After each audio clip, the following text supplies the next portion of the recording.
pela manhã e pela noite a Epístola aos Hebreus. Na exposição sequenciada, graças ao Senhor, nós chegamos no capítulo 8 dessa epístola. Hebreus capítulo 8.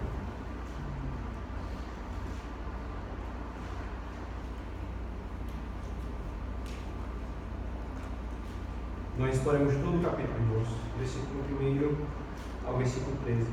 Hebreus capítulo 8, versículo 1 ao versículo 13. Diz assim a palavra do nosso Deus, irmãos. Ouçamos com fé.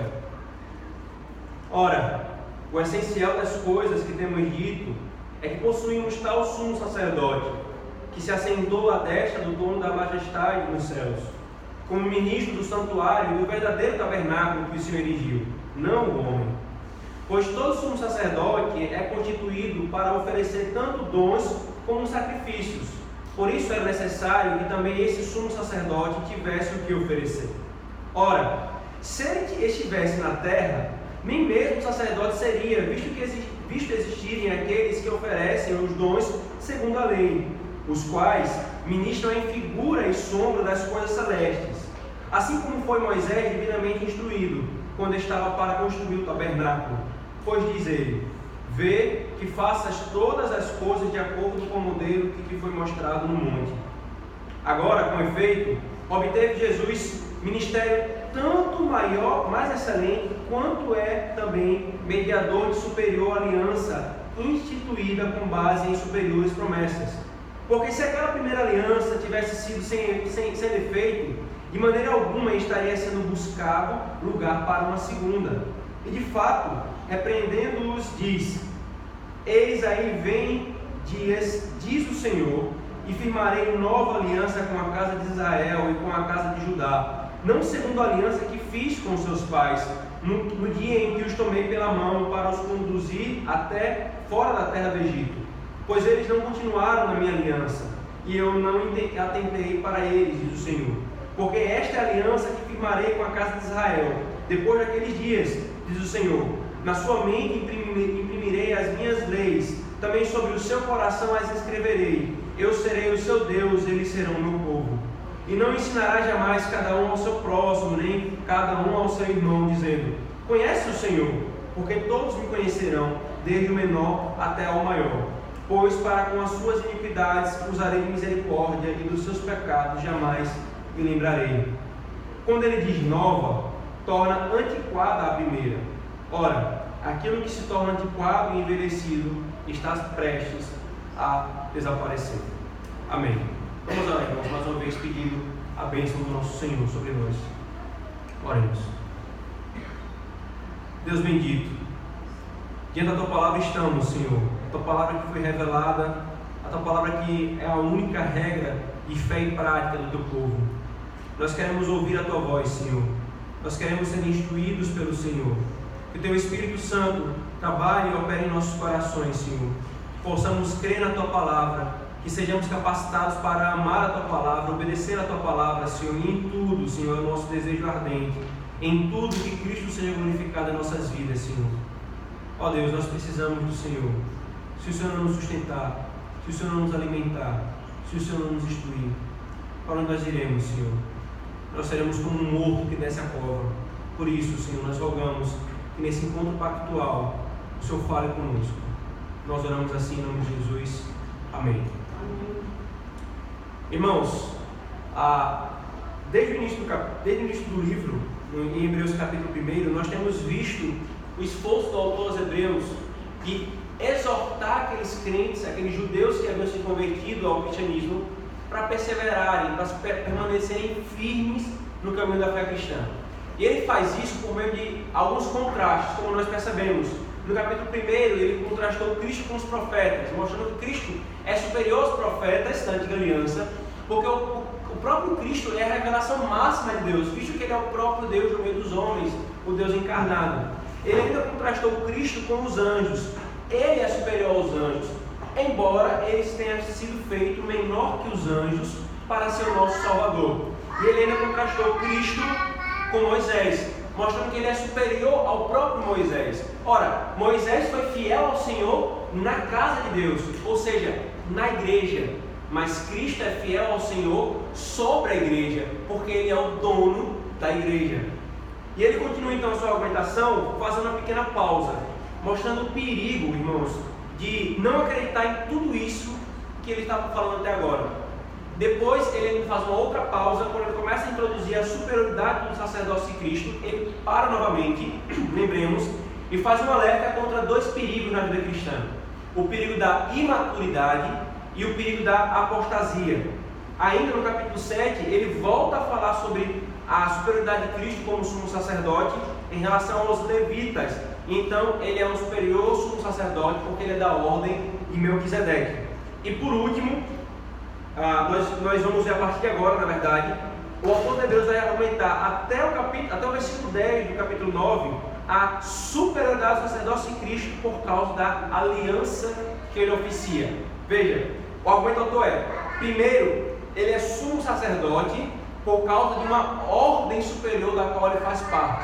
Os levitas eram a ordem da antiga aliança, e Cristo é da ordem de Melquisedeque, que na Escritura Sagrada é posta como ordem superior.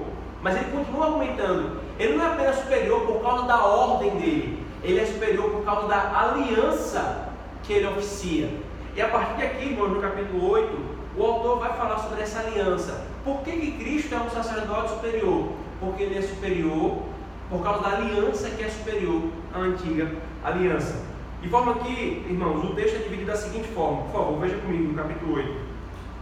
O versículo 1 ao versículo 3, ele faz um resumo de tudo que ele falou até aqui. Isso é interessante, irmãos, perceber isso, porque o próprio autor resume o que ele falou do capítulo 1 até o capítulo 8, ou do capítulo 4, especificamente falando sacerdócio, até o capítulo 8.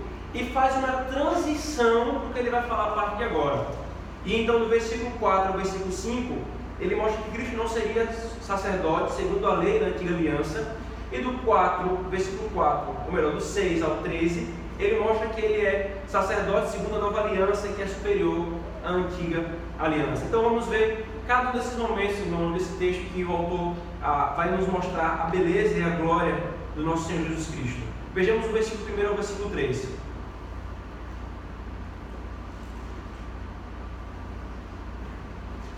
Ele diz: ora, o essencial das coisas que temos dito é que possuímos tal sumo sacerdote que se assentou à destra do trono da majestade nos céus, como ministro do santuário e do verdadeiro tabernáculo que o Senhor erigiu, não o homem. Pois todo sumo sacerdote é constituído para oferecer tanto dons como sacrifícios. Por isso, era necessário que também esse sumo sacerdote tivesse o que oferecer. Irmãos, o autor aos Hebreus, ele faz um resumo, uma transição, como eu havia falado nesse ponto. O resumo, ele fala expressamente da seguinte forma: o essencial, versículo 1, o essencial das coisas que temos dito. Essa palavra, o essencial, ela também é traduzida no Novo Testamento como a suma, o resumo, o ponto principal do que temos dito. É como se o autor falasse assim: ó, eu falei tudo isso, eu argumentei tudo isso para dizer uma coisa: nós temos esse sumo sacerdote. E qual é o resumo então, irmãos, que ele está falando? Primeiro, nós possuímos tal sumo sacerdote, ou seja, ele não está argumentando apenas que Cristo é sumo sacerdote. Perceba, nós possuímos tal sumo sacerdote. Ele está dizendo: Cristo é sumo sacerdote e ele é nosso. Essa é a beleza do Evangelho, irmãos. E esse é o resumo que ele faz de tudo que ele falou. Ele é sumo sacerdote e ele é nosso. Ele é nosso sumo sacerdote. E esse sumo sacerdote se assentou à destra do trono da majestade dos céus. Ou seja, ele está exaltado, ele está à destra de Deus Pai. Isto é, ele está numa posição elevada acima de tudo e de todos, porque ele é digno de estar lá. Não apenas porque ele é o próprio Deus, Deus Filho, mas porque ele é um fiel sumo sacerdote. Ele cumpriu fielmente e continua cumprindo o seu ofício. E então, irmãos, nesse resumo, ele introduz dois pontos novos. Veja, ele faz um resumo e uma transição do que ele vai falar daqui para frente no livro. Dois pontos novos ele introduz. O primeiro diz respeito ao local em que ele oficia, o local em que ele serve como um sumo sacerdote. E o segundo, o sacrifício que ele oferece como um sumo sacerdote. Vejamos, irmãos, lembremos, ele está continuando, ele está argumentando ainda sobre o sacerdócio de Cristo. E ele aqui introduz o que ele vai falar no capítulo 9. O capítulo 9 é uma minuciosa descrição do local em que Cristo serve e do sacrifício que Cristo oferece. Então, o que ele vai fazer no capítulo 8? Ele introduz esses dois temas, mas ele não vai falar sobre isso no capítulo 8. Ele vai falar no capítulo 9, o local que Cristo oficia e o local e o sacrifício que Cristo oferece. O que ele vai falar no capítulo 8, então, irmãos? No capítulo 8, queridos, ele vai mostrar a base de tudo isso que ele está falando. Ele vai mostrar o fundamento desse edifício chamado sacerdócio de Cristo, superior ao da antiga aliança. E a base de tudo isso, irmãos, é a doutrina do pacto. A doutrina do pacto, irmãos, nos ensina que a Escritura é dividida em dois grandes pactos. Nós já temos visto isso. Pacto de obras, firmado com Adão no Éden e quebrado na queda, no capítulo 3 de Gênesis. E o pacto da graça. Desde o capítulo de Gênesis 3,15 até hoje nós estamos no pacto da graça. Então a Escritura está dividida em apenas, de maneira ampla, nesses dois grandes pactos. Pacto de obra e pacto da graça. A questão, irmãos, é que quando a revelação continuou e ela foi sendo entregue, Deus se revelando ao homem, algo foi ficando claro.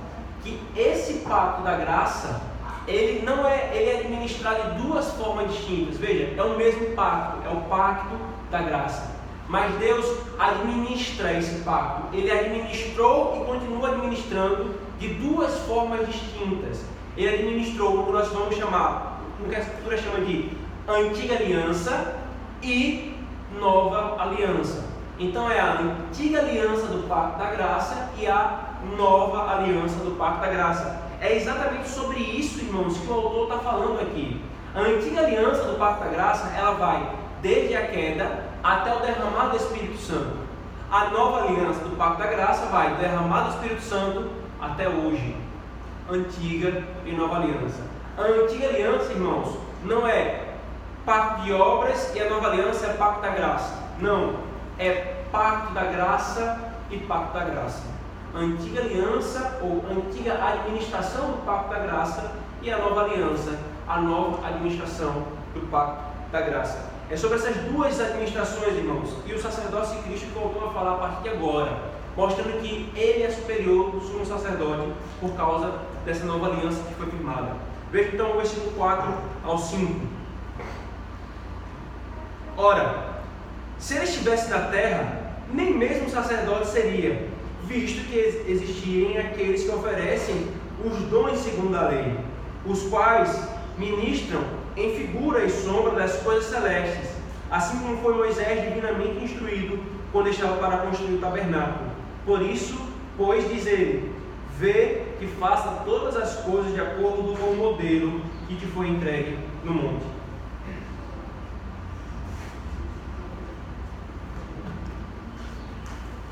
Ou seja, irmãos, se nós fôssemos resumir esses dois versículos, o 4 e 5, o que é que o autor está falando? É que Cristo não seria sumo sacerdote na antiga aliança. Ele não seria. Nós estamos argumentando que ele é um sacerdote superior. Mas tem uma questão. Se ele estivesse na terra, no contexto da antiga aliança, ele não seria sumo sacerdote. Por quê? E aí ele fala, porque existiam os que ofereciam dons e sacrifícios segundo a lei. Ou seja, Deus já havia estabelecido uma estrutura de sacrifício. Deus já havia estabelecido uma estrutura de sacerdotes.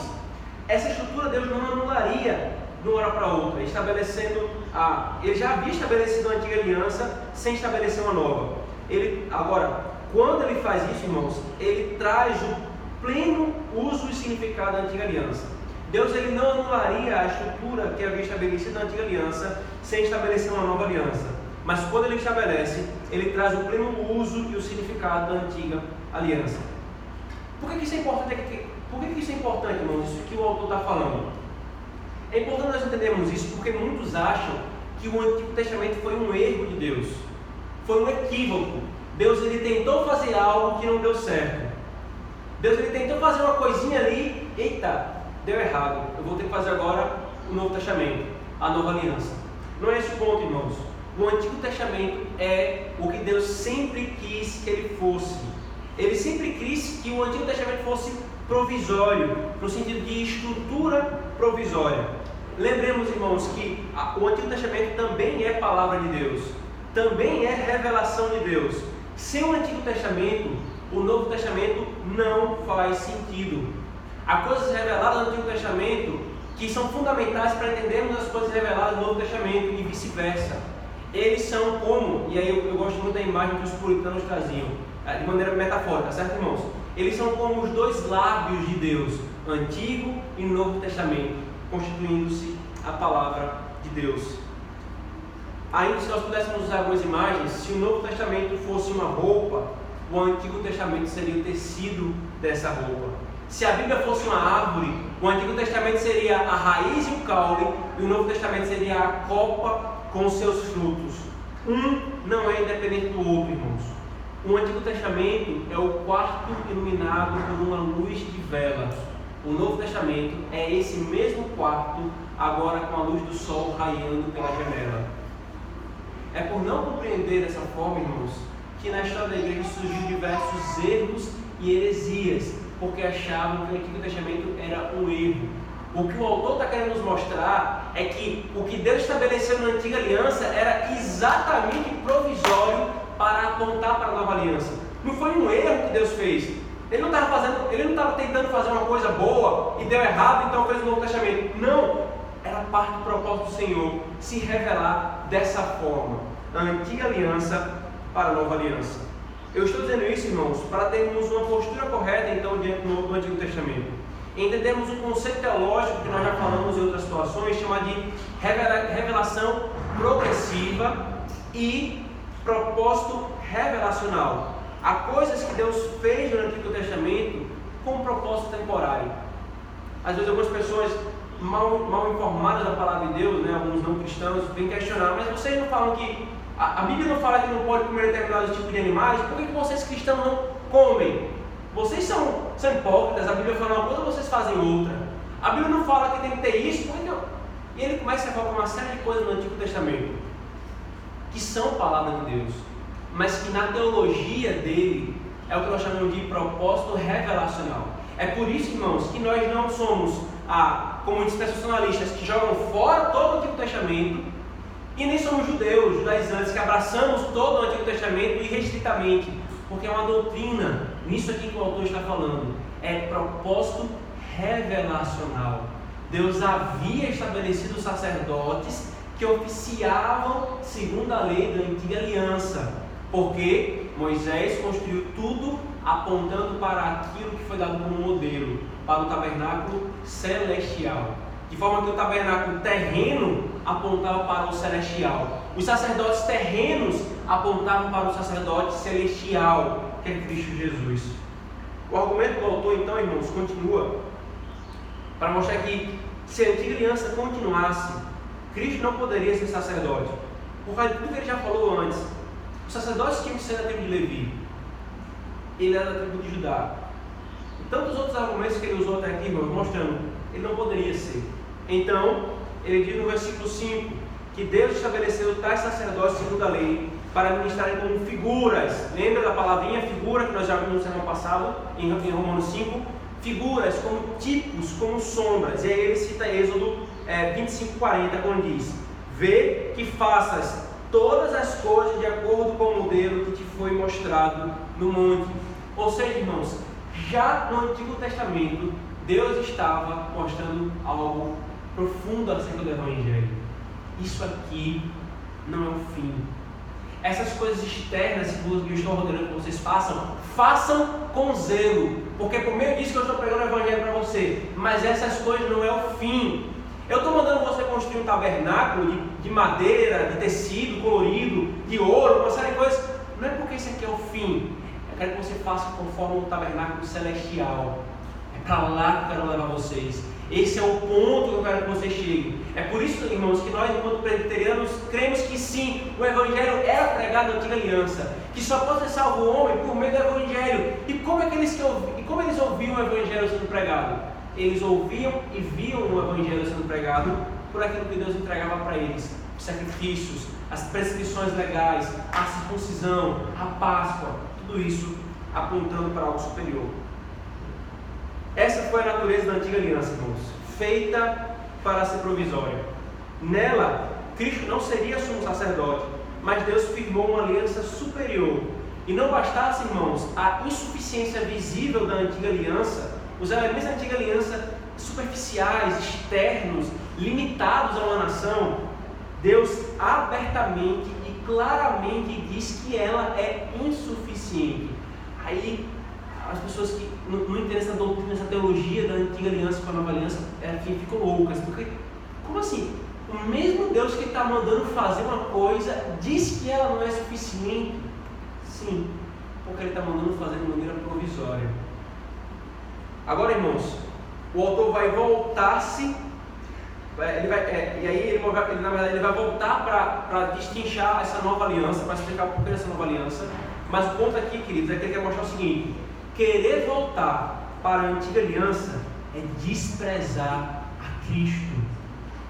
Lembremos que ele está argumentando com os judeus que haviam se convertido, que estavam sendo tentados a voltar para o judaísmo. Ele está dizendo: se você voltar, você não tem Cristo como seu sumo sacerdote, porque não pode ser sumo sacerdote na estrutura da antiga aliança. Ele é sumo sacerdote na nova aliança. Querer voltar é desprezar a Cristo, é desprezar esse sumo sacerdote que o Senhor estabeleceu. Então, irmãos, a partir daqui, veja por favor o versículo 6 ao 13, ele vai argumentar em favor dessa nova aliança. Vejamos por favor, só o versículo 6 e 7.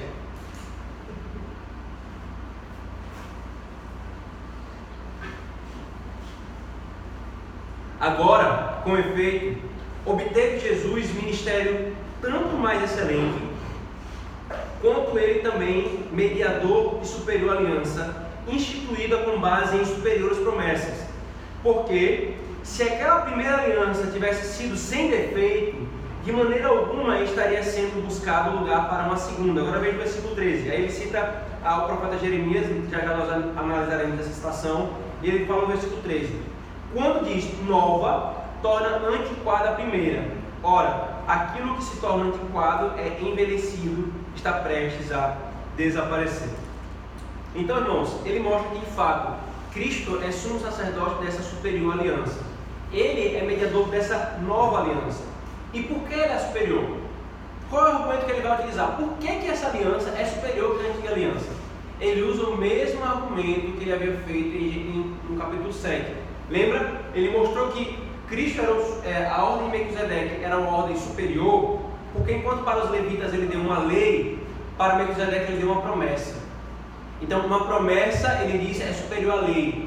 Se a lei levítica fosse suficiente, ele não haveria prometido no Salmo 110, o autor cita, tu serás sacerdote segundo a ordem de Melquisedeque. Então, ele mostra que a promessa superior, a promessa em si mesma é superior. E aqui ele vai fazer o mesmo argumento. Deus estabeleceu uma antiga aliança, mas ainda no contexto da antiga aliança, ele fez uma promessa. Que promessa? Dizendo que estabeleceria uma aliança superior. Ora, o argumento hebreus é claro. Como é que ele prometeria algo melhor se isso aqui fosse suficiente? Como é que ele prometeria uma nova aliança se a antiga fosse sem defeito? Essa é a linguagem dele. Fosse sem defeito. Ela é superior, irmãos. A nova aliança é superior, né? Porque se a antiga aliança fosse perfeita e plena, não haveria promessa vinda de Deus de estabelecer uma outra aliança. E qual é a necessidade, irmão, de prometer outra, se a em voga fosse superior e perfeita, ou sem defeito? E a pergunta natural, irmãos, que sugeria é: qual é o defeito da antiga aliança, então? Não foi Deus que entregou? Qual é o defeito dessa antiga aliança? Primeiro, irmãos, só para deixar claro que não é defeito no sentido de erro, né? Deus fez uma coisa defeituosa, Deus fez um erro, mas é no sentido de incompleto, não estava pleno, não era perfeito. Não é que Deus se esforçou em fazer uma boa aliança. Eu vou fazer uma boa aliança, eu vou fazer uma boa aliança e sair uma aliança com defeito. Não é nesse sentido que o autor está falando, irmãos. É que Deus a fez para ser exatamente o que ela é: incompleta, provisória, momentânea, para apontar para algo superior. Como eu já falei em outro sermão, irmãos, a antiga aliança é como as vigas de uma construção, de um prédio em construção. todo prédio que está sendo construído, ele possui vigas que sustentam o piso superior, e assim vai até chegar no superior. A antiga aliança é isso. Ela com essas vigas feitas para serem provisórias, ou ainda como a gravidez em relação a um bebê. A gravidez, a gestação em relação a um bebê. A gravidez não foi feita para ser perpétua, ela é perfeita, ela é linda, né? O pessoal aqui da igreja que é da área de medicina sabe como é lindo ver uma gestação, uma gravidez, mas ela foi feita para ser provisória. Ou ainda, as rodinhas de uma bicicleta. Quem nunca teve que andar de rodinha para aprender a andar de bicicleta? Assim foi a antiga aliança, um suporte para que chegasse então na nova e perfeita aliança. Algo para ser provisório. Os crentes judeus estavam querendo voltar para o provisório. É por isso que o autor dos Hebreus está sendo tão forte. Não voltem para lá. Deus não fez a antiga aliança para ser perpétua. Ela fez para anunciar isso que nós estamos vivendo hoje. Voltar é apostasia. E qual é a promessa então, irmãos? Onde foi feita essa promessa? E aí ele cita Jeremias 31, capítulo 31, do versículo 31 a 34. É uma das maiores citações do Novo Testamento, irmãos, né? Essa citação que ele faz no livro de Jeremias faz parte de uma porção do livro de Jeremias chamada de Livro da Consolação, ou Porção da Consolação. É quando o profeta, quem lembra e lê o livro de Jeremias, lembra que ele é muito duro. Ele é muito, tanto que no passado, quando um pregador ele era muito duro e exortava de maneira muito firme contra o pecado, dizia que ele fazia jeremiadas, porque ele fazia a lá Jeremias, como Jeremias, porque Jeremias é muito duro na sua profecia. Mas tem uma porção do livro de Jeremias que é para consolo, que é para ânimo. E é exatamente aqui, exatamente nessa porção que se encontra essa citação que o texto faz, irmãos. E qual é o resumo dessa citação? Primeiro ele diz: eu farei uma nova aliança. Preste atenção nessa palavrinha aqui, irmãos. Nova. No português, nós só temos uma palavra para nova. Qual é? Nova. Só tem essa palavra, é nova, né? Aí ele pode falar assim, é inédito, né? Inédito é que nunca teve algo igual. Essa palavra que é usada aqui, irmãos, é exatamente a palavra que não é a inédita na nossa língua portuguesa. Ele não usa uma nova como, não é novo no sentido totalmente diferente, nunca houve nada igual a isso. A palavra para esse tipo de novo é neo, de onde vem neologismo, né? Nós temos a palavra neologismo, neófito, né? Esse neo significa novo no grego, mas a palavra que ele usa aqui, irmãos, é kaimen. Kaimen também é traduzido por novo, mas é um outro tipo de novo, ou seja, é um novo que é uma continuidade com o antigo, é um novo que é transformado, mas não é um novo inédito, não é um novo absolutamente indistinto de qualquer outra coisa que tenha existido antes. E ele começa a descrever as características disso. Primeiro, o tempo. Ele fará essa aliança depois daqueles dias, né? No profeta Joel fica claro que depois daqueles dias ele está fazendo referência aos últimos dias. E quando foram os últimos dias? Quando Cristo veio, cumpriu a sua obra e foi junto aos céus. Desde então, irmãos, nós estamos nos últimos dias. Nós não esperamos os últimos dias, nós estamos vivendo os últimos dias. Pastor, mais 2000 anos de últimos dias? Sim, 2000 anos de últimos dias. E ainda, ele mostra as novas características dessa aliança. A lei estará no coração, ou seja, será interna, e não em tábuas, isto é, externa.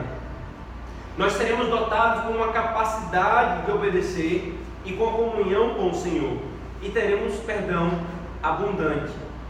Por isso, irmãos, volto a concluir, Cristo é sacerdote segundo a nova aliança, que é superior à antiga aliança. Veja novamente o versículo 13. Quando ele diz nova, torna antiquada a primeira. Ora, aquilo que se torna antiquado é envelhecido e está prestes a enfraquecer. Por que ele faz essa linguagem, irmãos? É exatamente por aquilo que eu acabei de explicar com relação à palavra neo e à palavra kainen, que é o que ele usa aqui. Neo é algo radicalmente novo, original, inédito. Kainen não. Exatamente nessa palavrinha que nós temos a estrutura da distinção entre essas duas alianças, né? Cainem é para indicar uma aliança de natureza similar. Ou seja, a administração é outra, mas a natureza da aliança é a mesma, a saber, graça. A saber, graça. Fechando o argumento aqui, irmãos, só para deixar mais claro. De onde foi que surgiu essa ideia que nós, enquanto reformados, presbiterianos temos de que a antiga aliança e a nova aliança é a administração de um mesmo pacto, o pacto da graça? Dentre vários argumentos, um deles está nessa palavrinha.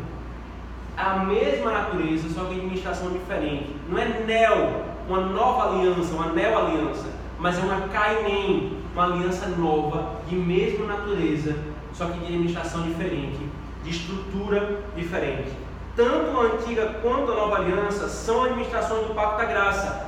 Tanto na antiga quanto na nova aliança, as pessoas eram salvas pela fé no Messias. Eles na antiga aliança, pelo Messias que viria. Nós na nova aliança, pelo Messias que veio. Tanto na antiga aliança quanto na nova aliança, eles eram exortados a obedecer a lei, não para a salvação, mas com a gratidão pela salvação, como uma vida, um estilo de vida de quem está em pacto com Deus, como quem é filho de Deus. Mas visto que é kainem, ainda assim, ele torna a outra aliança antiga, e aqui ele usa a palavra paleo, né, de onde vem a nossa palavra paleontologia, né? A palavra portuguesa é paleontologia, tornou antiga, tornou antiquada, ou seja, sem uso. Nós não praticamos aquilo que é estritamente da antiga aliança. Por que eu estou falando estritamente, irmãos? Porque tem coisas que foram registradas na letra da antiga aliança que não são estritamente da antiga aliança. Cantar a palavra de Deus é algo estritamente da antiga aliança? Não, é algo que é exortado na nova aliança também. Mas o ponto é que existem coisas estritamente da antiga aliança. Eu vou dar só um exemplo, porque eu quero dar mais na aplicação mais para frente, mas por exemplo, a circuncisão.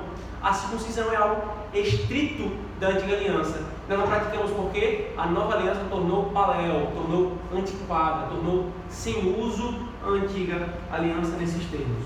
Para resumir então, irmãos, tudo que foi falado aqui, deixe-me ler a nossa Confissão de Fé de Westminster, capítulo 7, seção 5ª e 6ª. Se você tiver na sua Bíblia, acompanhe por favor. Confissão de Fé de Westminster, capítulo 7, seção 5ª e 6ª, quando ela resume essa doutrina da seguinte forma: este pacto, no caso o pacto da graça, no tempo da lei, não foi administrado como no tempo do Evangelho. Sob a lei, foi administrado por promessas, profecias, sacrifícios, pela circuncisão, pelo cordeiro pascual, outros tipos de ordenanças dadas ao povo judeu, prefigurando tudo que Cristo havia de vir. Por aquele tempo, essas coisas, pela operação do Espírito Santo, foram suficientes e eficazes para instruir e edificar os eleitos na fé do Messias prometido, por quem tinham plena remissão dos pecados e a vida eterna. Essa dispensação chama-se o Velho Testamento, ou Antiga Aliança. Seção 6ª. Sobre o Evangelho, então veja, a seção 5ª falou sobre a administração da Antiga Aliança. E agora, sobre o Evangelho, quando foi manifestado Cristo, a substância, as ordenanças pelas quais este pacto é dispensado são a pregação da palavra, a administração dos sacramentos e a ceia do Senhor. Por essas ordenanças, posto que poucas em número e administradas com maior simplicidade e menos glória externa, o pacto é manifestado com maior plenitude, evidência e eficácia espiritual a todas as nações, aos judeus bem como aos gentios. É chamado de Novo Testamento. Não há, pois, dois pactos da graça diferentes em substância, mas um e o mesmo sob várias dispensações, sobre várias maneiras de ser administrado. Ou seja, irmãos, em resumo, há rupturas, mas há continuidades. Precisamos então, queridos, ter tanta cautela quanto esforço de estudarmos a Escritura para entendermos essa relação. Boa parte das discordâncias teológicas, heresias, se dá por não entender essa correta relação entre a Antiga Aliança e a Nova Aliança. Qual é a aplicação, irmão, de tudo isso, dessa doutrina que nós vimos em todo esse capítulo 8?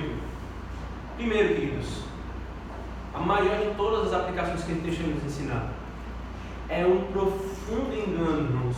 Nós queremos buscar alguma coisa melhor do que Cristo. E E querer voltar às coisas da antiga aliança é desprezar a Cristo. Toda a Escritura, irmãos, apontava para Cristo. Não fazia sentido o judeu querer voltar para ela, como também não faz sentido o crente da nova aliança querer algo além da nova aliança. Não faz o menor sentido, irmãos. Como nós já falamos diversas vezes, o crente que vive procurando revelações, eu quero novas revelações.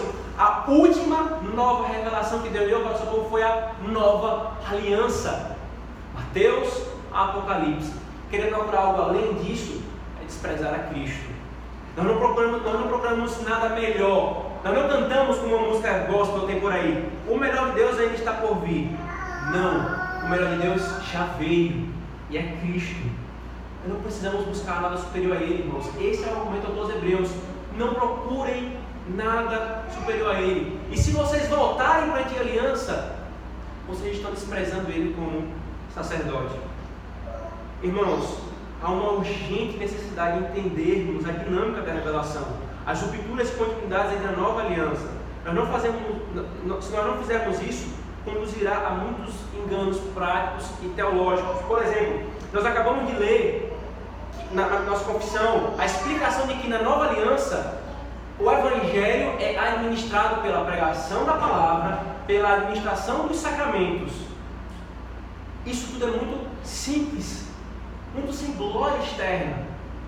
É o que muitas igrejas evangélicas querem fazer. Não, pastor, nós precisamos pregar o Evangelho com teatro, com dança. Nós precisamos pregar o Evangelho botando uma estrutura toda ornamentária, né? Você tem que usar roupas especiais. Não. Nós estamos na nova aliança do pacto da graça. O Senhor tornou todas essas outras coisas obsoletas. O que é essencial é a pregação do Evangelho e a administração dos sacramentos. Pastor, mas então... Irmãos, entendendo o argumento retórico, certo? É tão sem graça isso. Foi exatamente por isso que o Senhor estabeleceu. Para que a glória não esteja nessas coisas. A glória esteja em Cristo. Ora, o que é um homem falando na frente de algumas pessoas sentadas ouvindo? Que coisa mais, pelo século XXI, né? Chata. Mas é isso que o Senhor estabeleceu. Para pregar o Evangelho. Isso não é chato. Isso é o poder de Deus para a salvação de todo aquele que crê. Simples. Não são estruturas, não são teatros. Não, pastor, mas os profetas faziam. Calma lá, esse seu raciocínio está muito equivocado, né? O Senhor matou um dos profetas para que por meio da morte, matou uma das esposas do profeta para que por meio da morte dessa esposa ele pregasse o Evangelho. Você quer que sua esposa morra também? Não, né? Então esse raciocínio tem que ter muita cautela, irmãos. Mas aí outros exemplos, queridos, como grupos, alguns irmãos, né, algumas igrejas que negam a salvação pela fé no Messias prometido na antiga aliança, dizendo que na antiga aliança não havia igreja, apenas Israel, ou ainda nos apropriarmos de coisas que claramente a Escritura diz que faziam parte da antiga aliança, como por exemplo, irmãos, igrejas que comemoram Páscoa, uma festa judaica que foi abolida, igrejas que comemoram festa da colheita, uma prática judaica que foi abolida, construções de templos de Salomão, né, como a Igreja Universal do Reino de Deus, ou que atribui à estrutura do prédio que nós nos reunimos a uma santidade intrínseca. Não há santidade intrínseca nesse prédio, irmãos. Isso não é a casa de Deus. Vocês, igrejas, são a casa de Deus. Querer chamar isso aqui de templo, dizer que isso aqui é santo, é voltar ao judaísmo, é ser romanista, irmãos. Nós, a igreja de Cristo, é templo do Espírito Santo. Defender a santidade intrínseca a isso aqui é voltar à antiga aliança. Ou então, encher o local de reunião da igreja com instrumentos judaicos como candelabros e tantas outras coisas. Roupas sacerdotais, igrejas que no momento do louvor tocam instrumentos judaicos como shofar na hora do louvor, um instrumento judaico. Ou ainda, a ênfase em Israel como nação. Ou ainda, crentes defendendo dietas judaicas. Não pode comer isso, não pode comer aquilo. Ou ainda, a igreja romana dizendo que no dia em que houve a Páscoa, você não pode comer carne. Por que nós podemos comer carne, irmãos? Porque dietas alimentares são coisas do contexto da antiga aliança. Nós não podemos dizer pecado aquilo que Deus santificou. Foi isso que ele falou para Pedro, anunciando por meio disso que a salvação agora era aos gentios. E aí, irmãos, nós somos cheios dessas superstições, cheios dessa cultura romanista, e a igreja vai abraçando isso, porque essencialmente o romanismo bebe da antiga aliança como se não tivesse mudança. É tanto que a missa é Cristo sendo sacrificado, como se o padre fosse um sacerdote, e ele está novamente sacrificando a Cristo. Irmãos, nós somos povo da nova aliança. Usando uma palavrinha histórica, nós somos reformados presbiterianos. Nós não caminhamos por meio dessas pegadas, nós estamos na simplicidade do Evangelho. Ou ainda, irmãos, alguns exemplos, né? A proibição, a guarda do 7º dia da semana, como fazem os adventistas, e não o primeiro que foi ordenado na nova aliança. O cântico no culto é consagrado exclusivamente a um grupo de pessoas, enquanto o restante assiste o cântico sendo feito. Como era na antiga aliança, os levitas cantavam e o povo assistia. Como era na igreja romana, um grupo específico de pessoas cantando e a igreja assistia. Às vezes a gente já olha as coisas assim, poxa, que coisa, né? Então, às vezes a gente pensa que é besteira, mas essas coisas, irmãos, tem um pano de fundo teológico muito profundo. 2 séculos, irmãos, de derramamento de sangue, de irmãos nossos lutando por reformas na igreja, para no século XXI, homens por motivações vis ou por ignorância, voltarem-se contra a palavra e se autodenominarem evangélicos, quando na verdade querem voltar à antiga aliança. O que menos há nisso, irmãos, é o Evangelho. Se nós queremos nos manter em Cristo e ter Cristo como nosso grande sumo sacerdote, o autor dos Hebreus nos exorta: não voltem para a antiga aliança. Não voltem. Ali, ele não é sumo sacerdote. O superior é a nova aliança do Pacto da Graça. Para que querer voltar à antiga aliança do Pacto da Graça?